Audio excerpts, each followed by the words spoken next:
पत्तोकी में कई साल पहले पुल तो तामीर कर दिया गया और इंतजामिया इन पर स्ट्रीट लाइट्स लगाना भूल गई।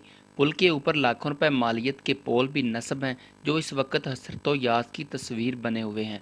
पोल लगाकर इन पर लाइटें लगाने का मकसद था कि शहरियों को रात के औकात में सफ़र के लिए अंधेरे का सामना ना करना पड़े। ये जो ओवरफ्लाई बना हुआ है हमारे पत्तोकी में, इसकी लाइटें हैं जो बहुत पहले की मंजूर हुई हैं, लेकिन ये बराए नाम इन्होंने खंबे लगाए हुए हैं। इधर आए दिन इधर रात को एक्सीडेंट वारदातें जो हो रही हैं, जो आवाम के लिए बहुत ज़्यादा परेशानी का सामना है। इफ्तिताह के वक्त ये लाइटें दिखाने के लिए लगाई गई थी, लेकिन फ़ौरन ही उतार ली गई। शहरी कहते हैं कि पुल पर लाइट्स ना होने की वजह से रात के औकात में अक्सर हादसात और चोरी डकैती के वाक़यात भी रोनमा हो चुके हैं, मगर इंतज़ामिया है कि टस से मस होने का नाम ही नहीं लेती।